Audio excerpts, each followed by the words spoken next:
Thank you.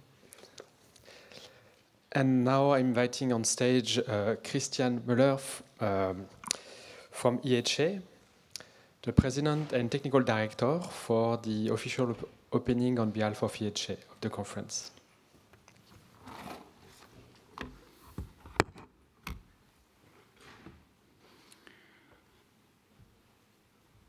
Ladies and gentlemen, as chairman of EHA, it is my duty to look at certain things from a different perspective.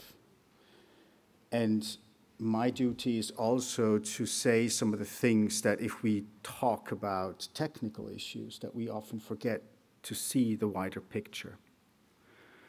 And what I want to do today is to talk about the wider picture.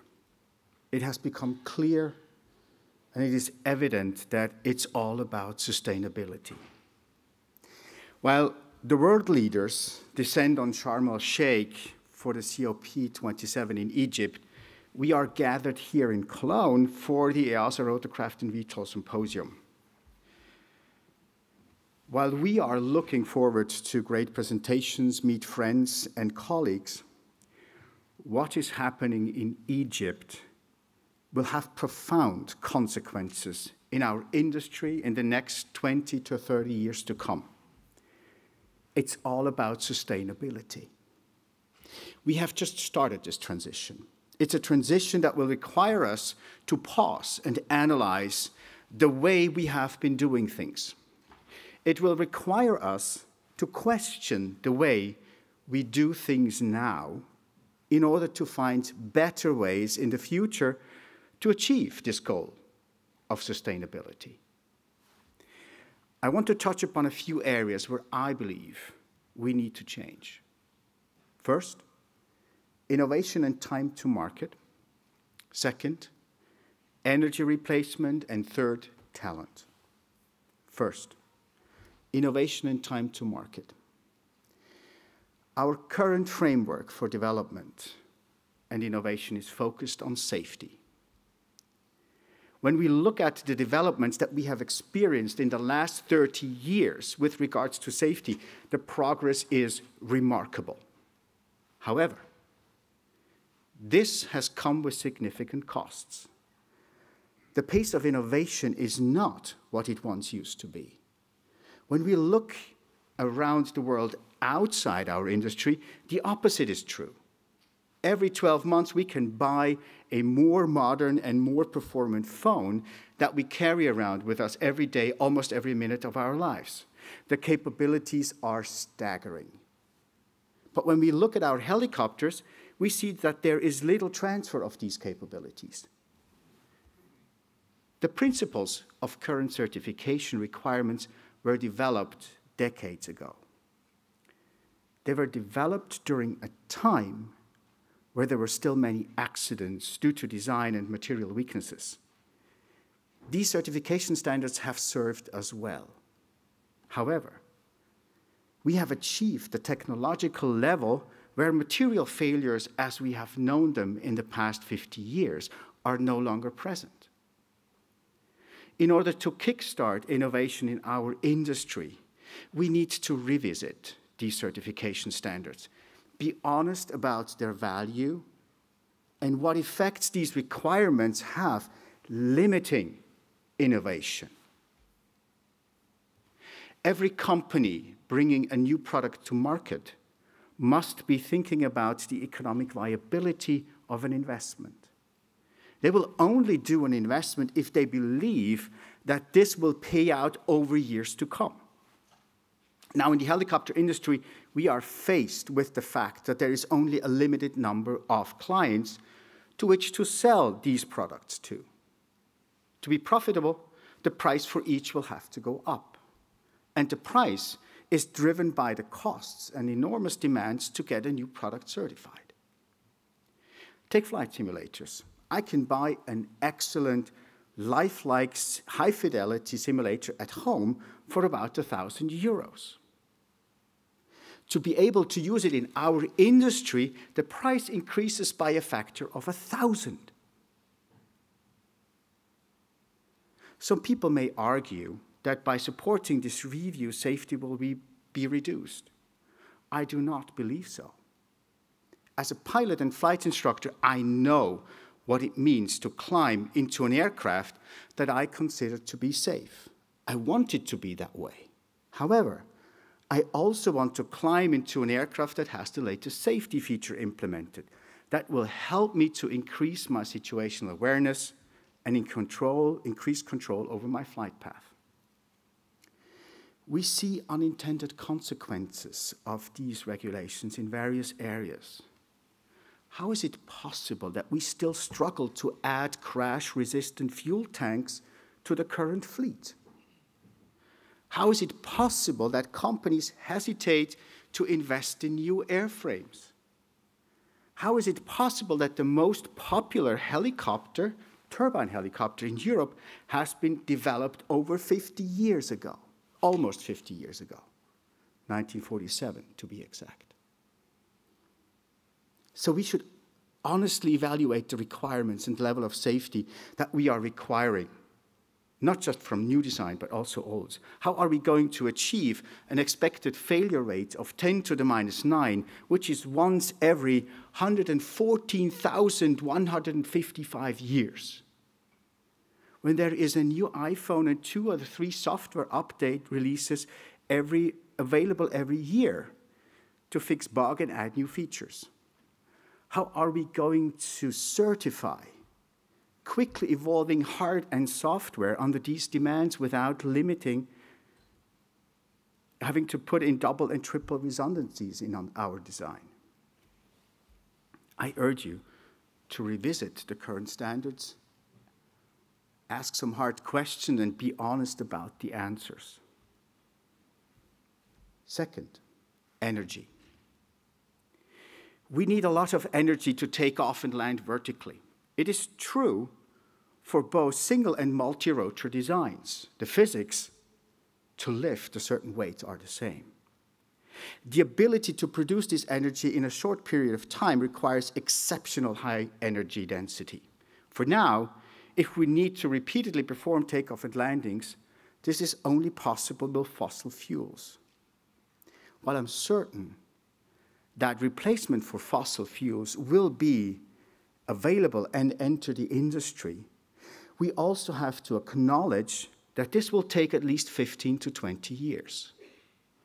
Even then, it will not be possible to fully replace fossil fuels for certain types of operation.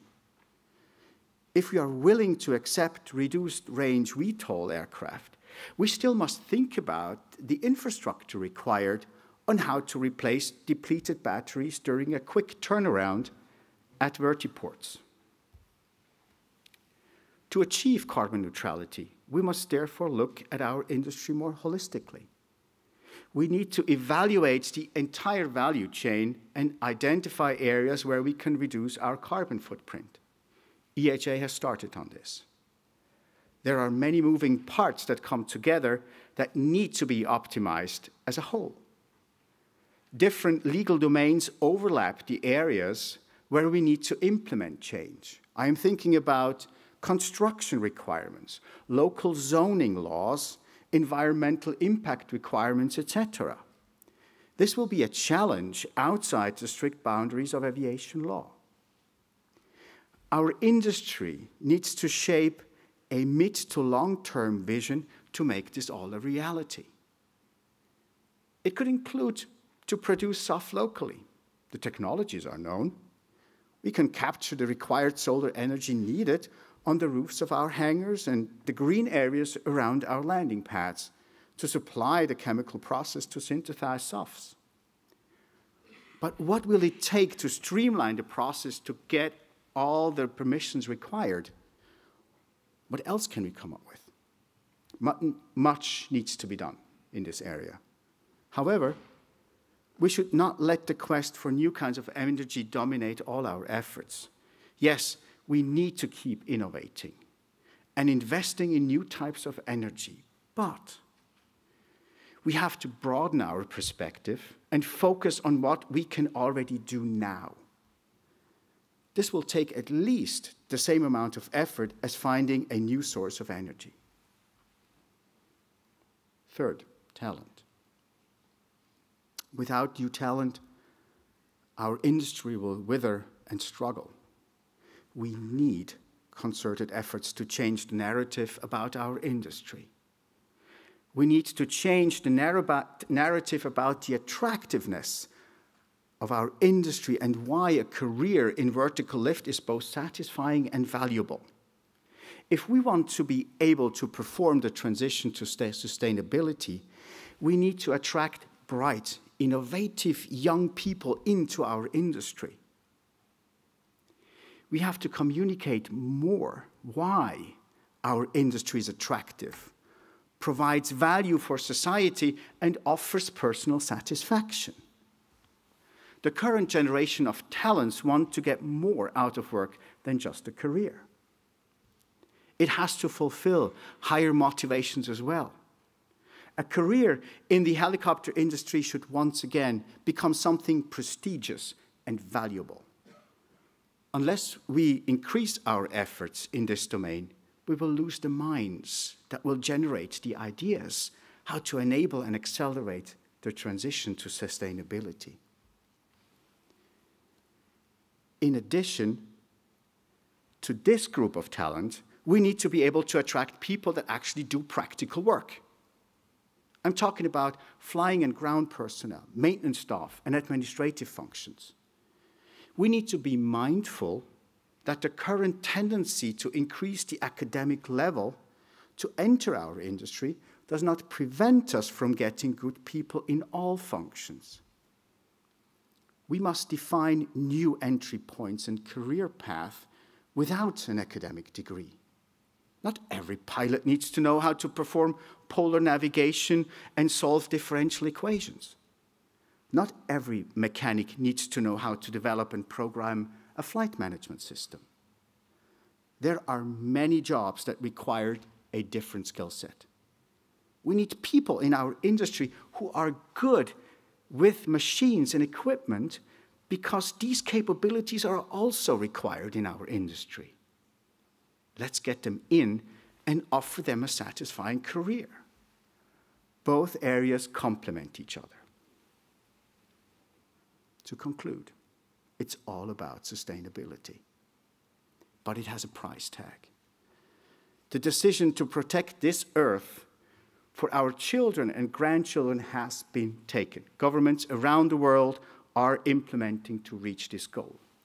Society expects us to do our part as well. Will this lead to a trade-off between sustainability and safety?